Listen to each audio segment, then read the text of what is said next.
Paix et grâce encore sur toi au nom de Jésus, Mama Kabibi. Paix et grâce encore sur cette team merveilleuse. Que Dieu vous bénisse abondamment. Que la grâce du Seigneur soit sur vous au nom puissant de Jésus. Que l'Éternel vous fasse grandement du bien. Que les portes s'ouvrent devant vous au nom puissant de Jésus. Que la gloire de l'Éternel s'élève sur vous et sur vos maisons au nom de Jésus. Que vos enfants soient sous la protection divine au nom de Jésus. Que vos biens soient sous la protection divine au nom de Jésus. Que vos batailles soient sous vos pieds au nom de Jésus. Que vos ennemis soient sous vos pieds au nom de Jésus. Recevez l'autorité sur vos ennemis au nom de Jésus. Vous dominez sur ceux qui dominaient sur vous au nom puissant de Jésus. Que ce matin encore soit un matin agréable. Nous parlons des principes à se souvenir au temps de l'adversité. L'adversité, nous les aurons toujours. Nous aurons toujours des combats. Nous connaîtrons toujours des humiliations. Mais quels sont les principes à retenir? Quels sont les principes à retenir? Qu'est-ce que nous devons retenir? Qu'est-ce qui doit nous accompagner pendant cette adversité? Quelle est l'attitude que nous devons avoir? Quelles sont les choses que l'Éternel attend de nous? Et tu dois retenir certains principes. Et ces principes vont t'aider à avancer, vont t'aider à tenir ferme. C'est comme je te dis, le premier principe, c'est que tu dois savoir que toute adversité permise par Dieu contient un secret de bénédiction. Toute adversité permise par Dieu contient un secret de bénédiction, je te l'ai dit. Que le Seigneur ne peut pas permettre que Jésus ait nourri des gens, ait nourri des foules, et que ces mêmes gens le rejettent, l'humilient, s'il n'y avait pas une gloire après. Non, le Seigneur ne peut pas permettre cela. Il y a toujours une bénédiction. Le Seigneur ne peut pas permettre que Lazare, qui est l'ami de Jésus, tombe malade et après soit enterré, et après meurt et après qu'il soit enterré, s'il n'y avait pas une bénédiction. La bénédiction est que les gens devraient venir pour le rencontrer et rendre témoignage de ce que Dieu a fait dans sa vie. Et aujourd'hui, nous parlons de Lazare. Ça, c'est vrai. Nous voyons le cas de Joseph. Joseph a été humilié par ses frères, vendu comme esclave. Pourtant, la gloire l'attendait. Tu dois retenir cela. Chaque adversité a une bénédiction. Chaque adversité a une bénédiction. Dans chaque adversité, ressort toujours une bénédiction. Et je sais que tu vas la recevoir, cette bénédiction. Il n'y a pas de victoire sans couronne. Par cette adversité, tu la remporteras. Et je vois cette couronne sur ta tête au nom de Jésus. Une couronne de gloire. Une couronne de gloire. Je dis, cette couronne rayonne sur toi au nom de Jésus. Elle rayonne sur toi. Et tout œil qui verra cette couronne rendra témoignage que tu as combattu le bon combat et tu as achevé la course. Et c'est pourquoi tu as reçu cette couronne. Oh, reçois-la au nom de Jésus. Reçois-la. Reçois-la au nom de Jésus. Remporte cette victoire au nom de Jésus. Tu as la domination sur cette maladie au nom de Jésus. Tu as la domination sur ce célibat au nom de Jésus. Tu as la domination sur cette humiliation au nom de Jésus. Ce chômage qui a longtemps duré, tu as la domination. Tu remportes la victoire parce que tu reçois un travail. Au nom de Jésus, je dis, tu as la domination au nom de Jésus. Ce mari qui ne t'écoute pas commence à t'écouter au nom de Jésus. Cette femme qui est têtue commence à t'écouter au nom de Jésus parce que tu en as la victoire au nom de Jésus. Tu as la victoire sur cette adversité au nom de Jésus. Tu ne tomberas pas. Non, non, tu tiendras debout parce que l'Éternel sait. Et je te dis que pendant le temps d'adversité, ce que tu ne dois pas oublier, c'est que tu dois t'attendre. Tu recevras une force inhabituelle. Oui, une force inhabituel. L'Éternel va te fortifier, oui. Il était créé, ceux qui se confient à l'Éternel renouvellent la force. Ils prennent de l'envol comme l'aigle, tu retrouveras ta force. L'Éternel te donnera la force de surmonter ce que tu es en train de passer. Ok? L'Éternel te donnera la force de surmonter ce que tu es en train de passer. Et pendant que je parle, tu la reçois au nom de Jésus. La force de prier, la force de continuer à célébrer l'Éternel malgré des moments difficiles, la force de continuer à croire. Tu la reçois au nom de Jésus, la force de continuer à combattre au nom de Jésus, parce que ses ennemis doivent tomber, doivent reculer, ses autels doivent tomber, parce que tu dois te lever dans la prière, tu dois continuer dans la prière, tu ne dois pas abandonner, parce que c'est l'Éternel qui renouvelle ta force, c'est l'Éternel qui est avec toi, et c'est lui qui sera toujours avec toi. Prions pour la troisième partie. Père, nous te remercions, nous te bénissons. Nous sommes là encore ce matin, Éternel, mon Dieu, pour t'écouter, nous enseigner. Nous sommes là encore ce matin pour recevoir de toi. Nous sommes là encore ce matin, Éternel, mon Dieu, parce que nous savons que nous n'avons que toi et que nous nous attendons seulement à toi. Que ton nom soit béni au nom de Jésus. La troisième chose à retenir, le troisième principe à retenir, nous avons dit les principes à se souvenir au temps de l'adversité. Le troisième principe à se souvenir, c'est que tu dois t'attendre à une faveur inhabituelle pendant le temps d'adversité. Tu dois t'attendre à une faveur inhabituelle. C'est une bénédiction inhabituelle. Oui, c'est quand la faveur, tu vois, c'est quelque chose que tu ne mérites pas en fait. C'est quelque chose que tu ne mérites pas. Alors tu dois t'attendre à ça. Tu dois t'attendre à ça. Tu vas recevoir pendant ce temps d'adversité des choses que tu ne méritais pas. Des choses auxquelles tu ne t'attendais pas. Le Seigneur te les enverra pour te fortifier. Le Seigneur te les enverra pour t'aider à continuer à combattre. Pendant le temps d'adversité, même si tu tombes, tu reçois la main du Seigneur. Souviens-toi de Pierre. Pendant que Pierre était en train de se noyer, il a crié à Jésus, sauve-moi. Et Jésus l'a sauvé. Pendant le temps d'adversité, même si tu tombes, l'Éternel te relève. Oui, l'Éternel, sa main est toujours tendue pour te relever. C'est ça la faveur inhabituelle.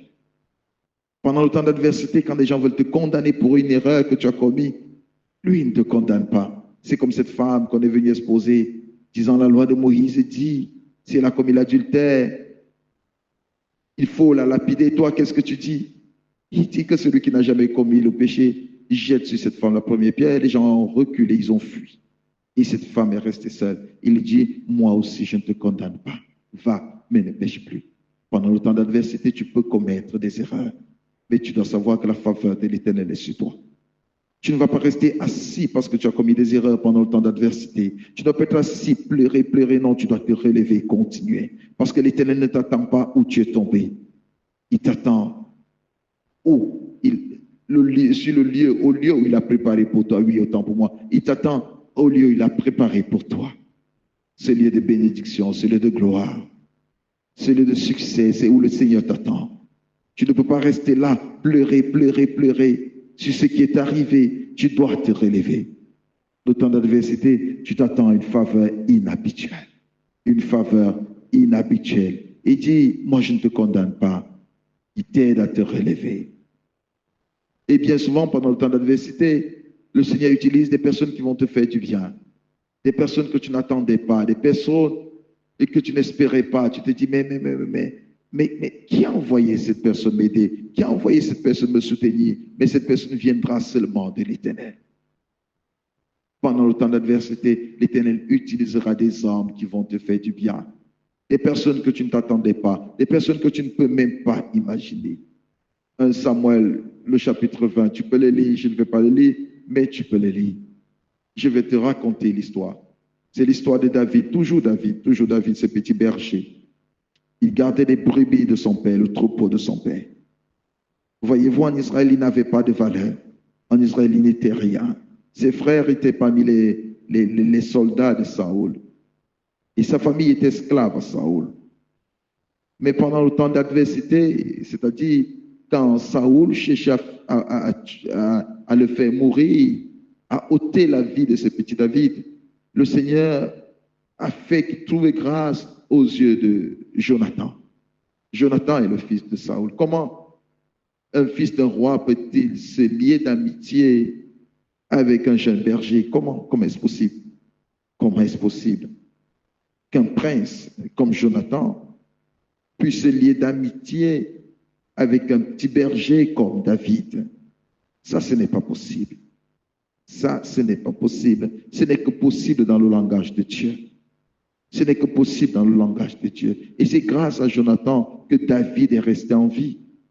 Parce que Jonathan a révélé à David les secrets de son père, comment son père planifiait pour le tuer, pour lui ôter la vie. Comment son père planifiait pour le détruire, comment son père planifiait pour détruire sa famille. Mais Jonathan révélait cela. C'est une faveur. C'est une faveur. Une faveur exceptionnelle où l'Éternel a suscité Jonathan pour sauver la vie de David. Et c'est ainsi que l'Éternel fait avec toi pendant le temps d'adversité, pendant les moments difficiles. L'Éternel suscite des personnes pour te sauver de la famine. Je parle à quelqu'un qui a des difficultés à se nourrir, à obtenir de quoi se nourrir. L'Éternel suscite une personne pour te donner de quoi te nourrir. L'Éternel suscitera une personne pour te donner de quoi te vêtir. L'Éternel suscitera une personne pour t'ouvrir cette porte que tu as longtemps cherché à ouvrir mais qui ne s'est jamais ouverte. L'Éternel suscitera une personne pour te sortir de l'état dans lequel tu te trouves. L'Éternel suscitera une personne pour te faire du bien. Comme Jésus, pendant qu'il était en train de marcher, il était fatigué avec sa croix, l'Éternel a suscité quelqu'un pour l'aider à porter cette croix. Simon de Cyrène, vous connaissez l'histoire. Pendant que Jésus marchait, il tombait, il était fatigué. L'Éternel a suscité Simon de Cyrène. Si Jésus a été aidé pendant son parcours, toi aussi tu as besoin d'être aidé. Et cette faveur repose sur toi. Pendant ces moments difficiles, l'Éternel suscitera des hommes et des femmes qui te feront du bien. L'Éternel suscitera des hommes et des femmes qui t'ouvriront des portes. L'Éternel suscitera des hommes et des femmes qui rendront ton parcours facile. Je me rappelle d'un monsieur qui passait des moments très difficiles. Il manquait même de quoi payer son loyer, il manquait de quoi manger.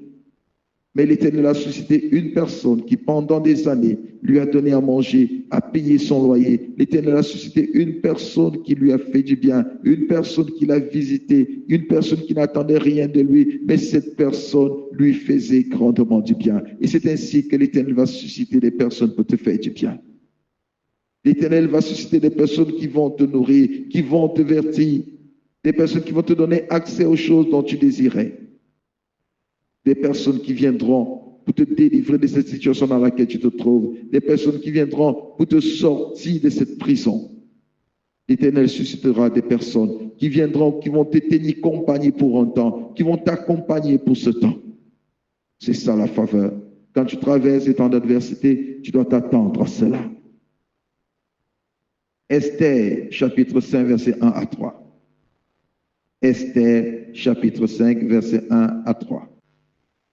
Le troisième jour, Esther mit ses vêtements royaux et se présenta dans la cour intérieure de la maison du roi, devant la maison du roi. Le roi était assis sur son trône royal dans la cour royale en face de l'entrée de la maison.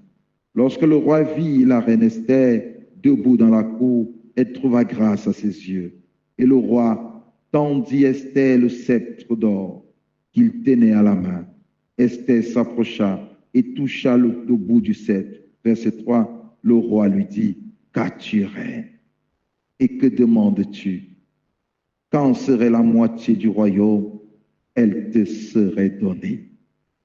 Qu'as-tu, reine? » Et pourtant, il y avait une loi qui disait que si même la reine se présentait dans la cour du roi sans invitation, elle serait morte. Mais à la place de la mort, le roi est prêt à lui donner même la moitié de son royaume. Le roi est prêt à lui donner même la moitié de son royaume. Elle passait les temps d'adversité. Son peuple était prêt à être détruit, à être exterminé, à être effacé de la surface de la terre. Un méchant s'était levé, Aman. Il s'était levé avec sa méchanceté pour détruire tout un peuple à cause de son orgueil. Il s'est levé pour achever tout un peuple. Et Esther avait besoin de quelqu'un pour sauver son peuple. Je ne sais pas quelle est la situation que tu traverses. Je ne sais pas quels sont les moments difficiles d'adversité que tu es en train de traverser. Sûrement tu désires que l'Éternel vienne à ton soutien. Sûrement tu désires qu'une puissance se manifeste. Oh, je suis là pour te dire que la faveur du Seigneur est sur toi. La faveur du Seigneur est sur toi. Comme Esther, tu trouveras grâce aux yeux de quelqu'un qui te donnera tout ce que tu désires, au-delà de ce que tu désires, au-delà de ce qu'il te faut. Je ne connais pas quel est le projet que tu as. Je parle à quelqu'un qui a un projet. Quel est ton projet? Quel est le projet que tu as? Je suis là pour te dire, le Seigneur suscitera quelqu'un qui répondra à cela. Le Seigneur suscitera quelqu'un qui t'apportera son soutien total, qui te donnera son appui et qui répondra à toutes tes questions. Ne t'inquiète pas. Je parle à quelqu'un. Je parle à une jeune personne qui a besoin qu'on paye ses études. Ses études sont à l'extérieur du pays. Le Seigneur me demande de te dire, ne t'inquiète pas. Où tu veux aller, c'est lui qui préparera le terrain. Il y a quelqu'un qui va te recevoir. Il y a quelqu'un qui va pouvoir pour ça. Ne t'inquiète pas. Ne promène pas des regards inquiets. Parce que l'Éternel te fera trouver grâce aux yeux des hommes. Le roi a tendu son sceptre à Esther. Il lui dit, même si c'est la moitié de mon royaume que tu demandes, je te le donnerai. Je parle à une femme dont le mari écoute difficilement. Je suis là pour te dire, cette fois-ci, il t'écoutera avec attention. Et tout ce que tu lui diras, il l'acceptera. Que l'Éternel te bénisse abondamment. Que cela s'accomplisse dans ta vie au nom de Jésus. Que cela s'accomplisse dans ta vie au nom de Jésus. Tu rencontreras des personnes disposées à te faire du bien, disposées à te servir, disposées à t'accompagner dans ton projet, disposées à te soutenir. Des personnes vont se lever en ta faveur. Des personnes vont se lever pour te défendre. Des personnes que tu ne connais pas, que tu n'as jamais vues, mais des personnes à entendre ton nom, ils se lèveront pour te défendre. Ils prendront ton parti. Ne t'inquiète pas, ne t'inquiète pas. Pendant le temps d'adversité, ne t'inquiète pas. Pendant le temps d'adversité, dors en paix. Attends-toi à une faveur. Oui, à une faveur inhabituelle. Attends-toi à une faveur inhabituelle. Attends-toi que le Seigneur va faire avec toi ce qu'il n'a jamais fait. Attends-toi que le Seigneur va envoyer vers toi des personnes comme il n'en a jamais envoyé. Attends-toi à une faveur inhabituelle pendant le temps de l'adversité. Marie a passé un temps d'adversité. Il n'est pas facile de porter un enfant dont personne ne va croire que non, cet enfant vient du Saint-Esprit. À cette époque, étant vierge en Israël, être enceinte, pourtant tu es fiancé à un homme, c'est la mort, c'est la lapidation. Parce qu'on dit tu as été adultère, tu as commis l'adultère. Mais personne n'était là quand l'ange s'est révélé à Marie, personne n'était là. Elle a accepté un fardeau. Et je comprends pourquoi Joseph pouvait décider de se séparer d'elle en secret. Mais le Seigneur n'a pas permis cela. Parce que le Seigneur a voulu que quelqu'un la soutienne, que quelqu'un l'accompagne pendant ce temps d'adversité, pendant ce temps d'humiliation. Le Seigneur savait qu'elle ne pouvait rien faire sans personne. Elle ne pouvait rien faire d'elle-même. Bien-aimé dans le Seigneur, tu ne peux pas dire que tu es seul. Tu dois demander de l'aide au Seigneur. Tu te fais, accorde-moi une faveur, s'il te plaît. Accorde-moi une faveur inhabituelle. Envoie un homme. Je parle d'un homme. Je ne parle pas d'un ange. Je parle d'un homme, d'une personne faite de chair et de sang, d'une personne née d'une femme, d'une personne qui a un cœur, d'une personne qui détient les biens, d'une personne riche, d'une personne qui possède ce dont tu as besoin, d'une personne créée par l'Éternel, d'une personne que l'Éternel utilisera. Pendant que Joseph s'apprête à abandonner Marie, le Seigneur lui apparaît en songe et lui dit, tu dois prendre Marie pour épouse. Et il dit une condition, il dit ne la touche pas, une faveur inhabituelle. Ne la touche pas. Un homme peut venir à ta rencontre sans te toucher, mais te faire du bien.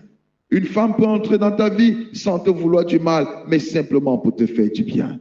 Et Joseph a protégé Marie. Joseph a protégé l'enfant que Marie portait. Joseph a été auprès d'eux durant toute la vie, jusqu'à ce que le Seigneur le rappelle. Joseph leur faisait seulement du bien. Tu rencontreras une personne qui te fera du bien. Une personne qui te donnera le sourire dont tu as besoin. Une personne qui apportera la paix à ton âme. Une personne qui te racontera une histoire et tu diras, oh, c'est l'Éternel qui m'a visité. Une personne qui te sortira de cette galère. Une personne qui t'accompagnera dans cette foi. Une personne qui t'aidera à revivre cette vie de prière dont tu as longtemps rêvé. Tu rencontreras une personne qui t'aidera à accomplir ta destinée. C'est là que Dieu enverra, qui ne va rien te demander, qui ne va rien attendre de toi, mais qui prendra plaisir à te faire du bien. Oui, qui prendra plaisir à te faire du bien. Une faveur inhabituelle. Une faveur inhabituelle s'est étendue et la famille d'Esther a été sauvée. Le peuple d'Esther a été sauvé. La vie de David a été sauvée à cause de Jonathan. Comment un fils peut-il trahir son père pour sauver un ami? Comment un fils peut-il trahir son père pour sauver un ami? Peut-être des personnes tout entières sont contre toi. J'ai vu une vidéo qui circulait sur YouTube. Cette jeune fille qui est au Canada, je crois qu'elle est au Canada, je ne sais plus bien où elle est.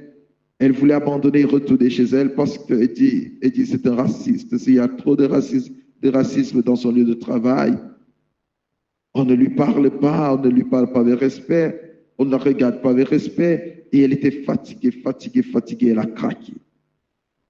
Je suis là pour te dire, le Seigneur suscitera toujours une personne. Une personne qui sera près de toi pour t'appuyer. Une personne qui sera près de toi pour t'accompagner. Une personne qui sera près de toi pour te tenir la main. Un ami. Quelqu'un qui deviendra ton ami. Quelqu'un qui deviendra plus qu'un ami, deviendra ton frère. Quelqu'un qui deviendra ton père, quelqu'un qui deviendra ta mère, quelqu'un qui va te conseiller, qui va te parler avec amour, quelqu'un qui va te diriger pendant ce temps d'adversité, ce temps où tu te sens seul, quelqu'un qui te dira viens vivre avec moi, pourtant tu n'as pas de maison. Quelqu'un qui te dira non, viens, tu vas commencer à manger chez moi. Au temps d'adversité, tu reçois des faveurs qui ne s'expliquent pas. Oh, bien-aimé dans le Seigneur. Bien-aimé dans le Seigneur, cela existe. Et l'Éternel agit toujours en notre faveur. C'est comme le cas de Mephibosheth. Mephibosheth était à Lo-debar, loin de la cité après qu'on ait tué son père, Jonathan. Le fils de Jonathan, le petit-fils de Saoul. Il a grandi dans la royauté pendant que la servante de son père fuyait avec lui parce qu'il y avait la guerre. Il est tombé, il a été paralysé. Mais un jour, David s'est souvenu de lui, une faveur inhabituelle. Il a trouvé grâce aux yeux de David et David lui a dit qu'il mangerait avec lui à sa table. Il a commencé à manger à la table de David. Lui-même, il pose la question à David de savoir comment un chien mort comme lui peut-il trouver grâce aux yeux de David. Nous allons lire, s'il vous plaît. 2 Samuel chapitre 9. 2 Samuel chapitre 9, versets 7 à 9. 2 Samuel chapitre 9, versets 7 à 9. David lui dit, ne crains point, car je veux te faire du bien à cause de Jonathan ton père. Je te rendrai toutes les terres de Saoul ton père, et tu mangeras toujours à ma table. Et Mephibosheth se prosterna devant David et dit, qu'est-ce ton serviteur pour que tu regardes un chien mort tel que moi? Oh, qu'est-ce ton serviteur pour que tu regardes un chien mort tel que moi? Mephibosheth se voyait déjà comme un chien mort. Vous voyez, quand on parle d'un chien mort, on parle de quelqu'un qui n'a plus de valeur. On parle de quelqu'un qui n'a plus d'importance. Quand vous avez un chien mort, il n'est plus important. Il n'est plus important. Mais il dit, comment peux-tu me regarder, moi, un chien mort? Moi, un homme sans valeur. Je ne peux même pas combattre pour toi. Je ne peux même pas te défendre. Mais comment peux-tu me faire du bien? Parce qu'à Lo-debar, Mephibosheth était oublié. À Lo-debar, Mephibosheth était ignoré. À Lo-debar, Mephibosheth avait perdu toute espérance. Mais pourtant, dans le conseil de Dieu, Dieu préparait son retour triomphal. Dieu prépare ton retour triomphal. Dieu prépare ton retour triomphal. Et il y a un homme qui sera préparé, qui est préparé pour préparer ton entrée. Oui, peut-être c'est une répétition de moi, excusez-moi. J'ai dit qu'il y a un homme que l'Éternel prépare pour te faire entrer triomphalement dans ta destinée, pour te faire entrer en possession de ton héritage, pour te faire entrer en possession de ta bénédiction. Une faveur inhabituelle. Une faveur inhabituelle. Une faveur inhabituelle. Je vois cette faveur sur la vie de quelqu'un. Tu dois t'attendre pendant ce temps d'adversité. Je parle à une personne qui passe de temps d'adversité. Je vois une faveur inhabituelle. Je vois une faveur inhabituelle. Je vois un homme préparé par Dieu qui te sort de cette adversité. Je vois un homme préparé par Dieu qui t'introduit dans cette gloire. Je vois un homme préparé par Dieu qui t'introduit dans ton héritage. Je vois un homme préparé par Dieu qui te sort de cette difficulté. Je répète que je vois un homme préparé par Dieu. Je vois un homme préparé par Dieu. Et ça sera la manifestation de la puissance de Dieu. Ceci nous introduit dans le 4e point. La manifestation de la puissance de Dieu. Quand tu es dans un moment d'adversité, dans ce temps d'adversité, tu dois t'attendre à la manifestation inhabituelle de la puissance de Dieu. Tu dois t'attendre à la manifestation inhabituelle de la puissance de Dieu. Exode 14, 30 à 31. Exode 14, verset 30 à 31, nous lisons. En ce jour, l'Éternel délivra Israël de la main des Égyptiens. Israël vit sur le rivage de la mer les Égyptiens qui étaient morts. Israël vit la main puissante que l'Éternel avait dirigée contre les Égyptiens, et le peuple craignit l'Éternel, et il crut en l'Éternel et en Moïse, son serviteur. Ça, c'est merveilleux. Pendant qu'Israël est en train de fuir, selon la volonté de Dieu, les Égyptiens se sont dit, nous ne pouvons pas les laisser s'en aller. Ce sont nos esclaves. Ils doivent continuer à nous servir. Ils doivent continuer à faire notre volonté. Ils doivent continuer à vivre sous notre autorité. Mais pourtant, c'était la fin de leur autorité sur ce peuple. Et c'est comme ça que je suis là pour t'annoncer la fin de l'autorité de la sorcellerie sur toi. C'est-à-dire, le méchant ne domine plus sur toi. Cette maladie ne doit plus dominer sur toi. Ces sorciers ne doivent plus dominer sur toi. Ils n'ont plus d'autorité sur toi. Celui qui te maltraite n'a plus d'autorité sur toi. C'est sa fin. C'est sa fin. Et quand ils ont insisté, l'Éternel a étendu sa main. Ils ont été tous engloutis. Tous. Parce que l'ennemi ne peut pas continuer à te poursuivre. L'ennemi ne peut pas continuer à t'en vouloir. L'ennemi ne peut pas continuer à te combattre. Jusqu'à quand vont-ils continuer à te combattre? Jusqu'à quand? Ils doivent arrêter. Ça doit s'arrêter. Parce qu'il est écrit qu'il y a une fin pour toute chose. Toute chose a une fin. Rien n'est éternel. Et l'ennemi ne peut pas continuer à te morfondre. L'ennemi ne peut pas continuer à te combattre. L'ennemi ne peut pas continuer à te faire vivre ces misères. Ces choses doivent prendre fin. Et c'est pourquoi je te dis, tu dois t'attendre à une manifestation inhabituelle de la puissance de Dieu pour ta délivrance. L'Éternel étendra sa main puissante sur tes ennemis, et celui qui ne te laissera pas partir va tomber. Et celui qui ne veut pas libérer ton mariage va tomber. Et celui qui ne veut pas libérer ton travail va tomber. Celui qui ne veut pas libérer ta fécondité va tomber. Celui qui ne veut pas libérer ton voyage va tomber. Celui qui ne veut pas libérer ton travail va tomber. Celui qui ne veut pas libérer ce qui t'appartient va tomber. Parce que l'Éternel a décidé que tu dois réussir. L'Éternel a décidé que tu dois avoir du succès. Celui qui persiste toujours à te voir disparaître, disparaîtra. La puissance, la manifestation inhabituelle de la puissance de Dieu. Oui, pendant le temps d'adversité, tu dois t'attendre à cela. Tu dois dire, Seigneur, manifeste ta puissance d'une façon inhabituelle. Manifeste ta puissance comme tu ne l'as jamais manifestée dans tous les temps.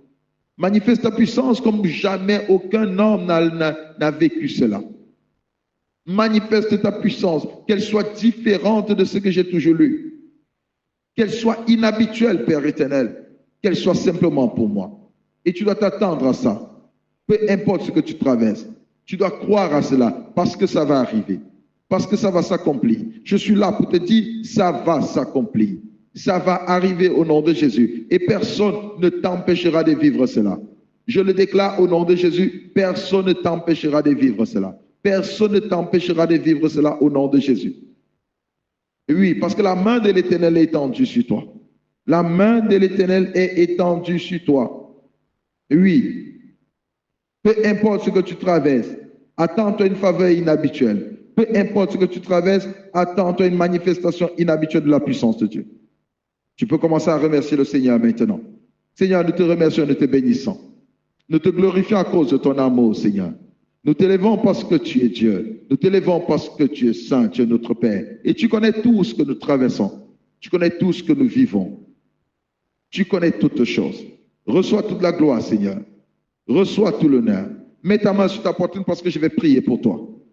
Au nom puissant de Jésus, la main de l'Éternel est étendue sur toi. Tu reçois une faveur inhabituelle au nom de Jésus. Une personne vient vers toi pour te soutenir, te secourir au nom puissant de Jésus.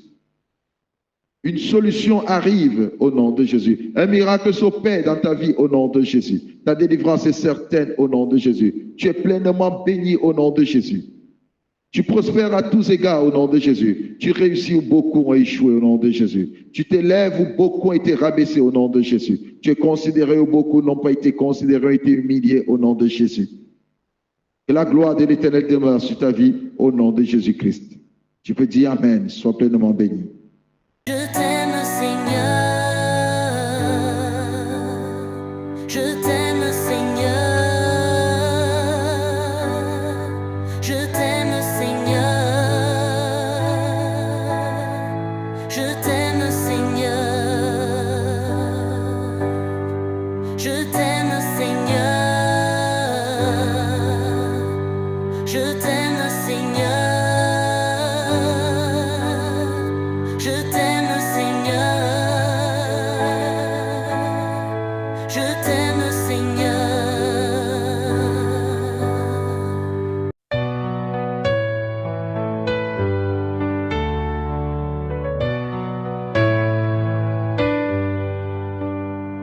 Je t'aime, Seigneur. Je t'aime, Seigneur. Je t'aime, Seigneur, car tu es tout pour moi. Dans ma vie ce jour Père, je ne compte que sur toi. Car dans le temps difficile que j'ai traversé, tu es le seul qui m'a montré le vrai amour. Tu m'as tendu la main, non seulement pour me relever, mais surtout pour m'élever devant ceux qui m'avaient condamné.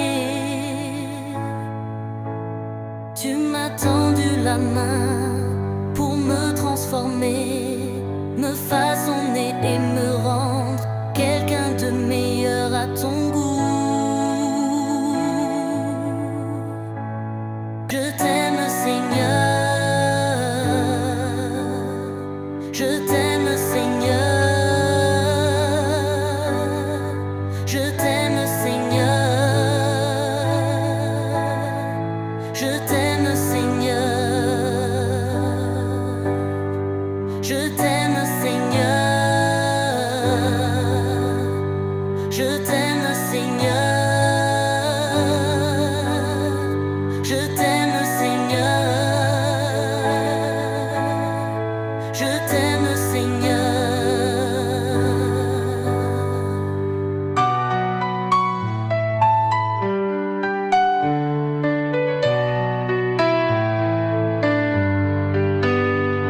Je t'aime, Seigneur. Je t'aime, Seigneur. Je t'aime, Seigneur. Je t'aime, Seigneur. Je t'aime, Seigneur. Je t'aime, Seigneur. Je t'aime, Seigneur. Je t'aime, Seigneur.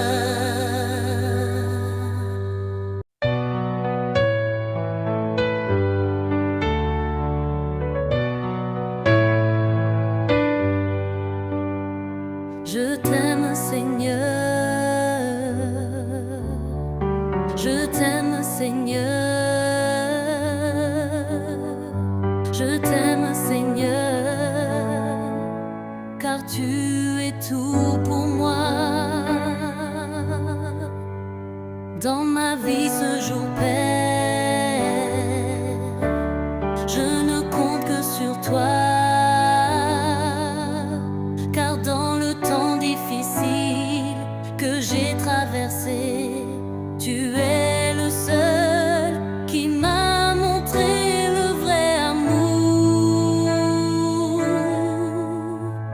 Tu m'as tendu la main, non seulement pour me relever, mais surtout pour m'élever devant ceux qui m'avaient condamné.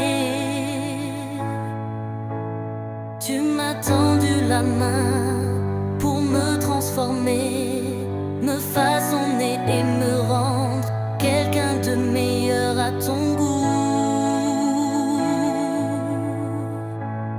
Un enfant dont tu peux être fier, oui. Ta présence dans ma vie a tout changé parce que tu es Seigneur. Je t'aime, Seigneur. Je t'aime, Seigneur. Je t'aime, Seigneur.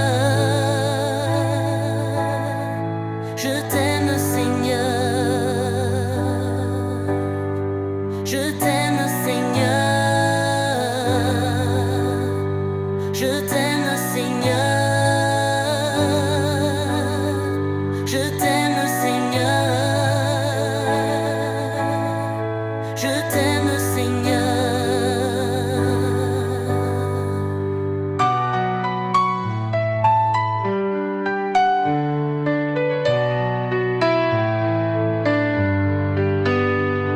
Je t'aime, Seigneur. Je t'aime, Seigneur. Je t'aime, Seigneur.